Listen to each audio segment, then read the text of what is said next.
Students, welcome to my channel info educations. আশা করি তোমরা সবাই ভালো আছো। আজ তোমাদের জন্য নিয়ে এসেছি অষ্টম শ্রেণীর ইতিহাসের প্রথম পর্যায়ক্রমিক মূল্যায়ন 2025-এর প্রশ্নপত্র উত্তর সহ আলোচনা।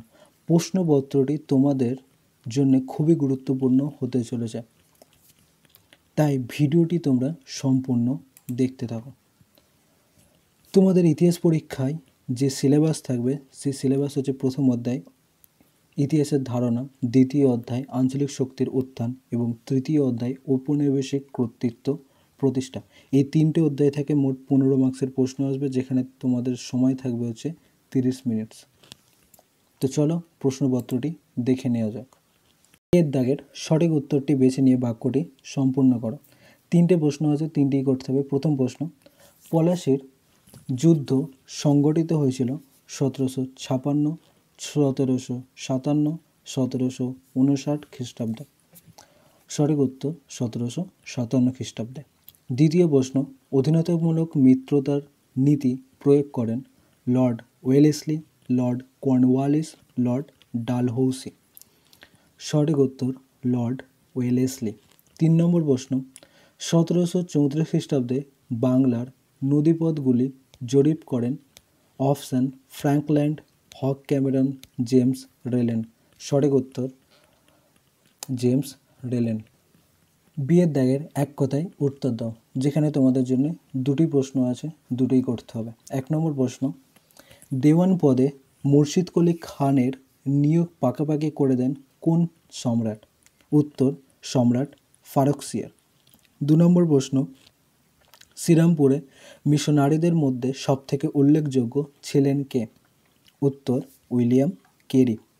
সিয়ের দাগের যে কোনো একটি প্রশ্নের উত্তর দাও 2-3টি বাক্যে, অর্থাৎ এখানে তোমাদের দুটি প্রশ্ন দেওয়া আছে, যে কোনো একটি করতে হবে। প্রথম প্রশ্ন, কে কেন এশিয়াটিক সোসাইটি স্থাপন করেন? উত্তর সংস্কৃত ভাষায় লেখা প্রাচীন ভারতীয় সাহিত্যগুলি ইংরেজিতে অনুবাদ ও ভারতীয় সংস্কৃতি চর্চার জন্য উইলিয়াম জোন্স কলকাতায় 1784 খ্রিস্টাব্দে এশিয়াটিক সোসাইটি প্রতিষ্ঠা করেন। 2 নম্বর প্রশ্ন, 1770 খ্রিস্টাব্দে বাংলার ভয়ে ভয়ে দুর্ভিক্ষকে কেন 76-এর মন্বন্তর বলা হয়? উত্তর 1770 খ্রিস্টাব্দে ঘটা বাংলার ভয়ে ভয়ে দুর্ভিক্ষের বঙ্গাব্দের হিসেবে সময়কাল ছিল 1776 বঙ্গাব্দ, তাই এই দুর্ভিক্ষকে 76-এর মন্বন্তর বলা হয়।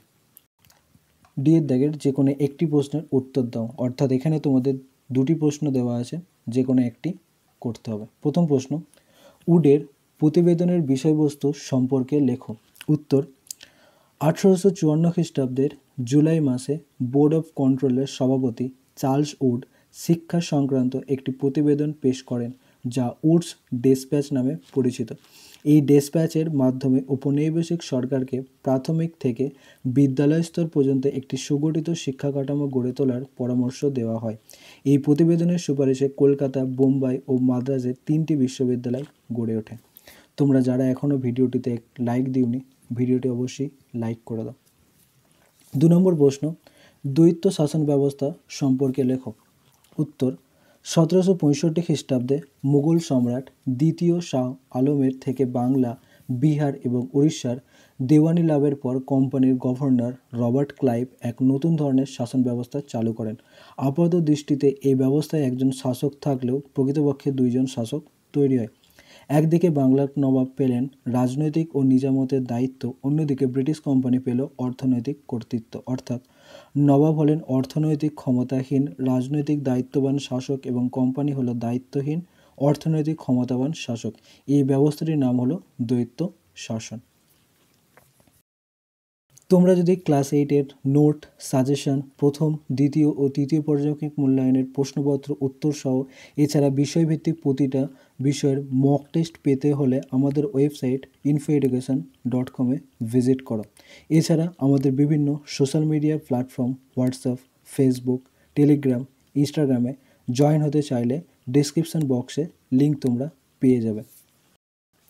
পরবর্তী প্রশ্ন, যে কোনো একটি প্রশ্নের উত্তর দাও, 8টি বা 10টি বাক্যে উত্তর দাও, অর্থাৎ যে তোমাদের দুটি প্রশ্ন দেওয়া আছে 5 মার্কসের, যে কোনো একটি প্রশ্ন করতে হবে। প্রথম প্রশ্ন, ব্রিটিশ কোম্পানির প্রশাসন ব্যবস্থায় আমলাতন্ত্রের ভূমিকা কী ছিল, কীভাবে আমলারা একটা সংকীর্ণ গোষ্ঠী হিসেবে ঐক্যবদ্ধ হয়েছিল?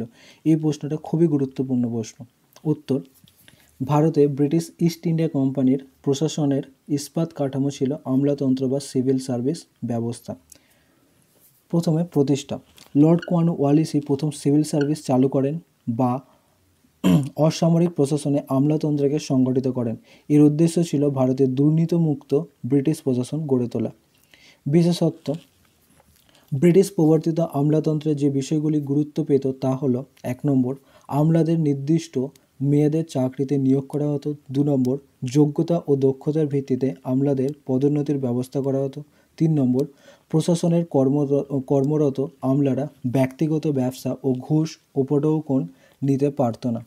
4 নম্বর, নির্দিষ্ট সময়ের ব্যবধানে আমলাদের বেতন বৃদ্ধির ব্যবস্থা করা হতো। 5 নম্বর, সিভিল সার্ভিসে ভারতীয়দের নিয়োগ করা হতো না। 6 নম্বর, সিভিল সার্ভেন্ট বা আমলাদের পেশাগত দক্ষতা বাড়ানোর জন্য এবং তাদের ভারতীয় ভাষা, সংস্কৃতি, রীতিনীতি বিষয়ে অবগত করার জন্য প্রশিক্ষণ দানের ব্যবস্থাও করা হতো। প্রসঙ্গত উল্লেখ্য, লর্ড ওয়েলেসলি প্রথম 1800 খ্রিস্টাব্দে আমলাদের এই প্রশিক্ষণ দানের জন্য কলকাতায় ফোর্ট উইলিয়াম কলেজ গড়ে তোলেন, কিন্তু কোম্পানির বোর্ড অফ কন্ট্রোল এতে অনুমোদন না দিয়ে লন্ডনের হেইলবেরিতে একই উদ্দেশ্যে ইস্ট ইন্ডিয়া কলেজ স্থাপন করেছিল। প্রকৃতপক্ষে হেইলবেরি কলেজ প্রতিষ্ঠার মাধ্যমে কোম্পানি সিভিল সার্ভিস পরীক্ষায় ইউরোপীয় প্রার্থীদের এই কলেজে পড়াশোনা ও প্রশিক্ষণ দানের ব্যবস্থা চালু করে। একই কলেজে প্রশিক্ষণপ্রাপ্ত বলে আমলাদের মধ্যে ঐক্যবদ্ধ তৈরি হয়। তারা নিজেদের একটি আলাদা গোষ্ঠীরূপে ভাবতে শুরু করে। ফলে ভারতীয় সমাজের মূলধারার সঙ্গে এই আমলাতন্ত্রের কোনো সম্পর্ক ছিল না। আমলাদের কাজ ছিল সরকারের গৃহীত নীতিগুলির বাস্তবায়ন করা, তবে সরকারি নীতি নির্ধারণে আমলারা স্বাধীনতা ভোগ করত না। পরবর্তী প্রশ্ন: সিরাজের সঙ্গে ব্রিটিশদের কোম্পানির বিরোধের কারণ কী? উত্তর: নবাব আলীবর্দী খানের মৃত্যুর পর বাংলার নবনিযুক্ত নবাব সিরাজউদ্দৌলার সঙ্গে ইংরেজ ইস্ট ইন্ডিয়া কোম্পানির বিরোধের ফলশ্রুতি হল 1757 খ্রিস্টাব্দের 23 জুন পলাশির যুদ্ধ। এই বিরোধের পেছনে ছিল নানা কারণ। কোম্পানির ষড়যন্ত্র: সিরাজ বিরোধী ঘরশেটি বেগম এবং সৈকত জংয়ের সঙ্গে কোম্পানির ষড়যন্ত্রে লিপ্ত হলে ক্ষুব্ধ নবাব সিরাজ কোম্পানিকে উচিত শিক্ষা দিতে সচেষ্ট হন। বি. রীতির অবমাননা: নবাব পদে সিরাজের রাজ্যাভিষেক অনুষ্ঠানে ইংরেজ কোম্পানি গড়হাজির ছিল, উপরন্তু চিরাচরিত রীতি মেনে নবাবকে কোনো উপঢৌকনও না পাঠানোয় সিরাজ রুষ্ট হন। সি. অবৈধ দুর্গ নির্মাণ: ইংরেজ ও ফরাসি কোম্পানি বাংলায় দুর্গ নির্মাণ শুরু করলে সিরাজ তা বন্ধের নির্দেশ দেন, কিন্তু ইংরেজ কোম্পানি এই নির্দেশ অগ্রাহ্য করলে সিরাজ ও কোম্পানির সম্পর্কের অবনতি ঘটে। ডি. দস্তকের অপব্যবহার: কোম্পানির কর্মচারীরা তাদের ব্যক্তিগত বাণিজ্য অবৈধভাবে দস্তকের অপব্যবহার করতে শুরু করলে সিরাজ ইংরেজদের ওপর ক্ষুব্ধ হন।